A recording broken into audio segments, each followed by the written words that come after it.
Hello, video gamers. I'm Shu Tanaka. I'm Chan Tanaka. And welcome to Shu and Chan Unscripted, our award-winning audio series exposing the pale, sparsely-haired underbelly of the video gaming industry. Ooh. Yes, we have thoughts about the recent PlayStation 5 reveal, so today... Wait a minute, brother. You called this an award-winning audio series.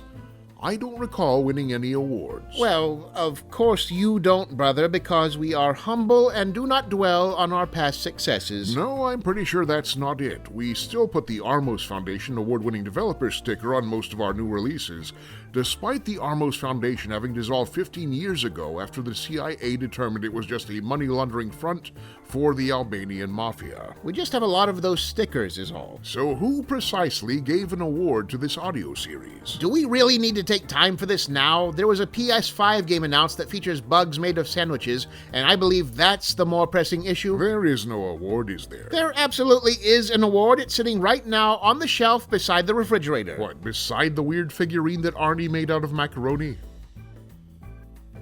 The macaroni figurine that Arnie made is the award, isn't it, brother? I said we really don't have time for this right now. He was still gnawing on it when he gave it to us, and I don't remember him ever even mentioning the podcast. Also, since he's actually on the show, doesn't that automatically disqualify him from giving it an award? What? No, of course it doesn't. It just makes it highly unethical. Different thing entirely. What was the award for exactly? For, excellence in just general excellence all around. Why are we talking about this?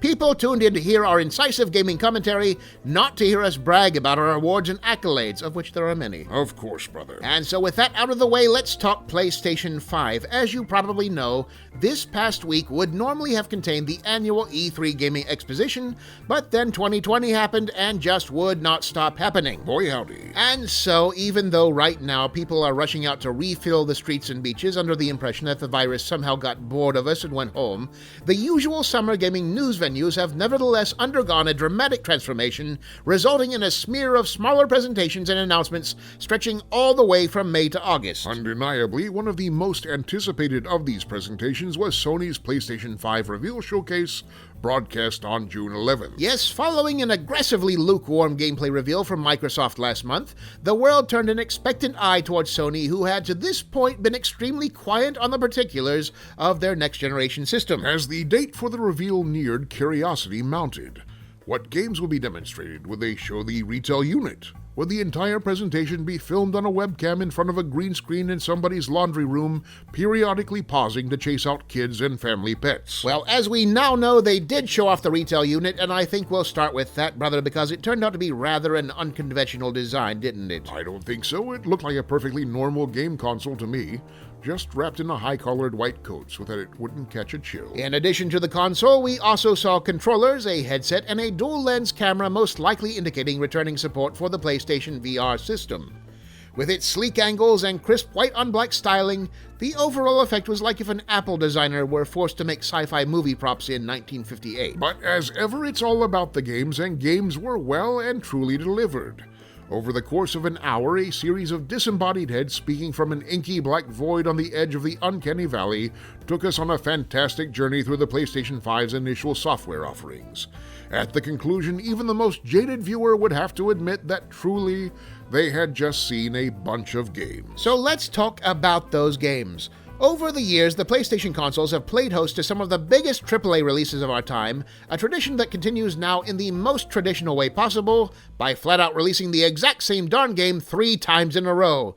Yes, Grand Theft Auto 5 is coming to the PlayStation 5. To think, brother, that they had to wait through 2 entire console generations just to get the iteration numbers to match up. That's dedication, Chen. The new version is being advertised as expanded and enhanced, though they didn't give many details in either regard. The best case, and perhaps least realistic scenario for the expanded part of the equation, would be new fully voiced single-player story content, but given the effort that would require, it seems more likely it will manifest in smaller, which is to say cheaper forms, like repurposed vehicle models or new skins for random street vermin. With that said, the enhanced side of things is easier to guess, with a high probability of improved textures and lighting effects. Dare we say ray tracing? You might as well, they sure did. Ray tracing got a lot of lip service in the PS5 presentation, and evidence suggests you'll be hearing it a whole lot more in the early stages of the new console generation, along with the benefits of solid-state drives and brazen public comparison of teraflops. Hey now, this is a family show. After the GTA announcement, we saw footage of a new Spider-Man title, which was short but looked fine, and footage of Gran Turismo 7, which was considerably longer but still looked fine, at least given that most of what we were seeing was the interior of a car, with what we can assume were state-of-the-art next-generation graphics whizzing by through what appeared to be a 7-inch tall windshield. They did show some exterior footage as well, brother. How does anybody play racing games in first person? I mean, I'd understand if it was in VR and you could look around for a better view, but in 2D you've got 75% of the available screen real estate taken up by a roof, steering wheel, and dashboard, leaving only a tiny sliver of viewport for navigation.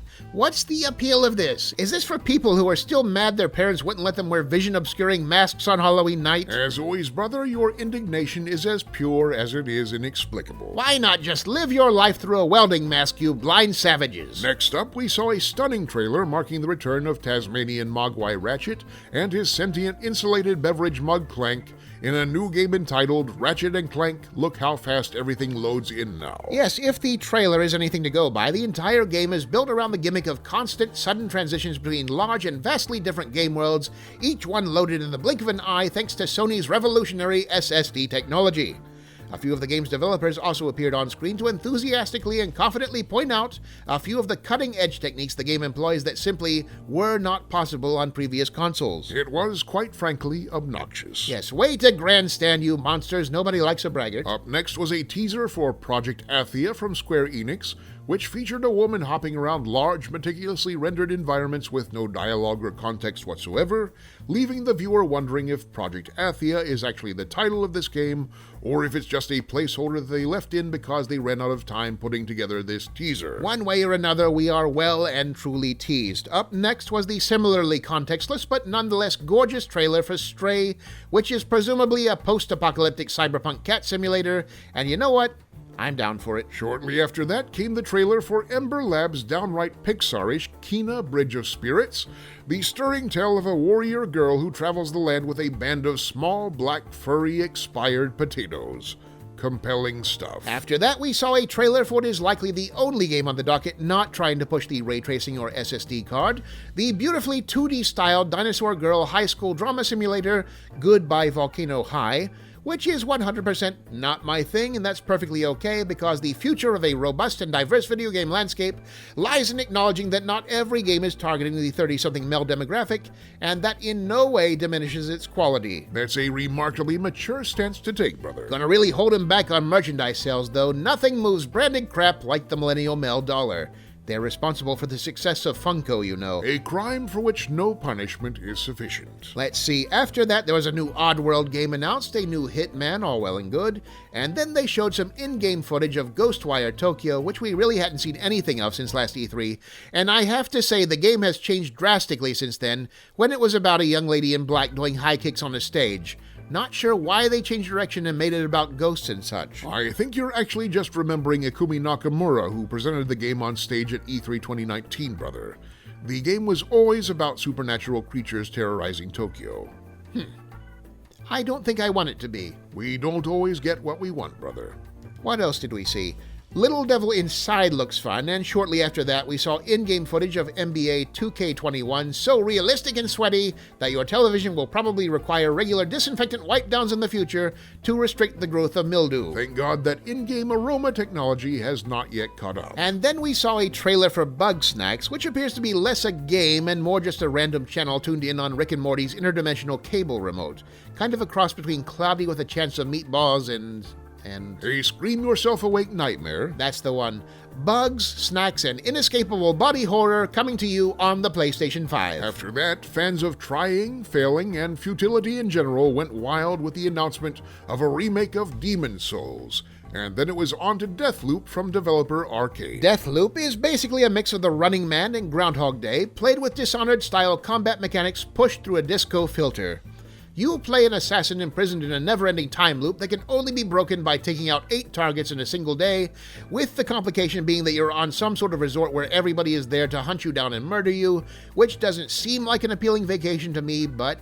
well, as of this broadcast, Disney World is still closed, so I guess you take what you can get. After that, we saw footage of Resident Evil 8: The Village, which seems to be following in Resident Evil 7's first-person footprints, and features moody visuals, a potential werewolf, and a murderous, unemployed, plus-size Chris Redfield. This was followed by a look at Pragmata, I guess it's called, and it's the charming story of a confusing, plotless tech demo that somebody accidentally slipped into the pile of game trailers, and you can't convince us otherwise. And the final game shown in Sony's PlayStation 5 reveal showcase was Horizon Forbidden West, featuring the return of Zero Dawn protagonist Aloy and her crunchy, culturally appropriated hair as she once again takes arms against, I don't know, robot crocodiles or something. It looks a treat. Whew. That was a lot of games, brother, and a good 25% of them were genuinely impressive, which are solid numbers for this kind of presentation. Speaking of numbers, brother, it looks like we're running out of time. Yes, I guess this one kind of went a little over. Well, can't be helped. I suppose for today we'll just have to skip, you know, the thing. What thing? I don't want to say it out loud. He's probably listening. He's been hiding inside the room the past couple episodes, you know. I set out traps today. Oh, that thing. Right, so not to make a big thing of it, video gamers, but we hope you enjoyed this episode. Please like, subscribe, and donate. And until next time, this is Shu Tanaka. And Chen Tanaka. And Arnie the Ground Squirrel, and you're not getting off that easy. Aw, no. How'd you get in? The door was locked and I soldered the vent shut. You're telling me next time leave them open and you won't have a hole in your ceiling.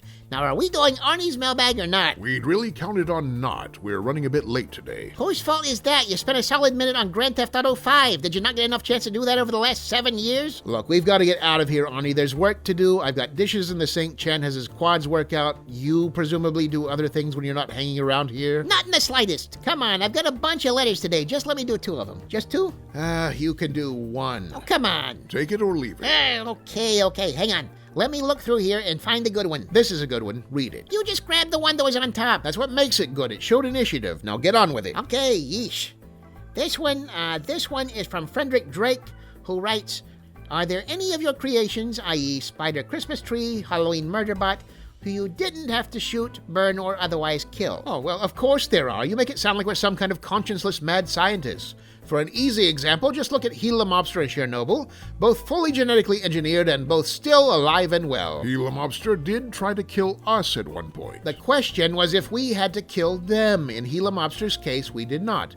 We got him to sign a legally binding no murdering contract, so everything's cool. And didn't the original Chernobyl go into a full-blown nuclear meltdown? Well, sure, but 1, we didn't cause it, and 2, it didn't kill him, but rather evolved him into a brand new Mr. Stevenson, who acts as our accountant to this very day. So to answer the question, all things considered, we're really only about 50-50 for having to destroy our creations. Don't ask about the dinosaur part. And that wraps that up. The next generation game is afoot, video gamers, and we're likely to get quite a bit more in the way of news and game reveals in the coming weeks, so keep your dials tuned right here and enable your notifications for more exciting commentary. Also remember to post your questions for Arnie's mailbag in the comments here or on our Patreon page, where your generous contributions keep this audio series going. Until next time, video gamers, this is, for real this time, Shu, Chan, and yes, I suppose even Arnie. Yay! Don't get used to it. Signing off.